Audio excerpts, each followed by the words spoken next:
Steno for all में आपका स्वागत है।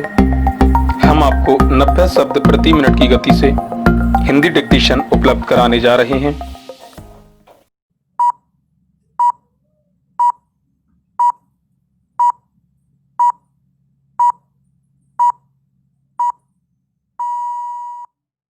स्टार्ट। सबसे आगे मानी जा रही ऑक्सफोर्ड की वैक्सीन का परीक्षण एक वॉलेंटियर पर प्रतिकूल प्रभाव पड़ने के बाद फिलहाल रोक दिया गया है। ऐसे में हमें कहीं अधिक सावधान रहने की जरूरत है, क्योंकि संक्रमण के सर्वाधिक मामले अब अपने देश से आ रहे हैं। दवा कंपनी एस्ट्राजेनेका और ऑक्सफोर्ड यूनिवर्सिटी ने एक वॉलेंटियर पर प्रतिकूल प्रभाव पड़ने के कारण कोविड-19 की अपनी वैक्सीन के तीसरे चरण के वैश्विक परीक्षण पर फिलहाल रोक लगा दी है। ये महामारी से निपटने के लिए किए जा रहे प्रयासों की दिशा में बड़ा धक्का है। महामारी के फैलने के बाद से कहा जा रहा था कि इसकी वैक्सीन आने में कम से कम 6 महीने का समय लग सकता है, लेकिन WHO के एक प्रवक्ता ने पिछले हफ्ते ही कहा था कि जिन वैक्सीन पर काम हो रहा है उनमें से एक ने अभी तक WHO के मानक के 50% तक का प्रदर्शन नहीं किया है। WHO का ये भी मानना है कि कोई भी वैक्सीन अगले वर्ष के मध्य से पहले नहीं आ सकती, यानी अब भी करीब 1 साल का इंतजार करना पड़ सकता है।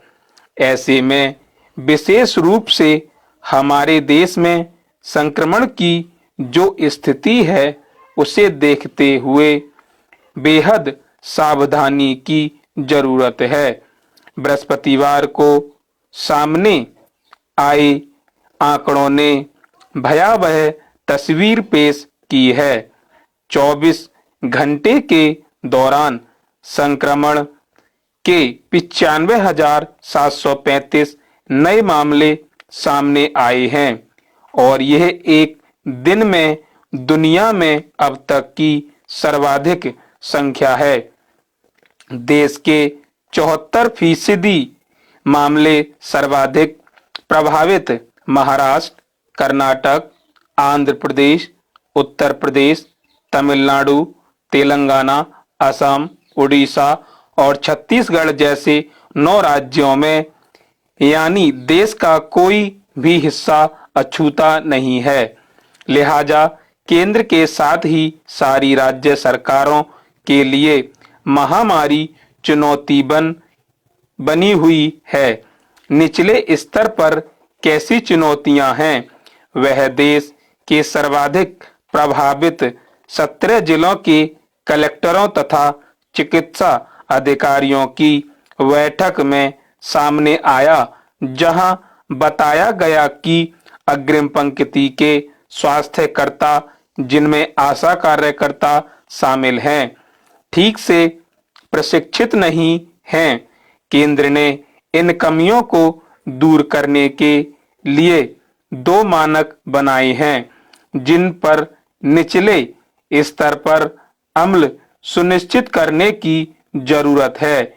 यह दोहराने की जरूरत नहीं कि कोविड-19 से निपटने के लिए चौतरफा प्रयास और सबके सहयोग की जरूरत है, क्योंकि महामारी का सर्वाधिक प्रभाव अब अपने देश में दिख रहा है, जो पिछले हफ्ते ही ब्राजील को पीछे छोड़कर दूसरे नंबर पर आ गया है।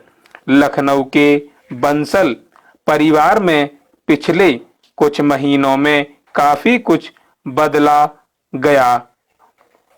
जब नौकरी और करियर के सिलसिले में बड़े शहरों में रहने वाली उनकी दोनों बेटियां उनके साथ हैं। लॉकडाउन के कारण मुंबई में रहने वाली सारिका और हैदराबाद में रहने वाली तुलिका लखनऊ लौट आई थीं। स्टॉप।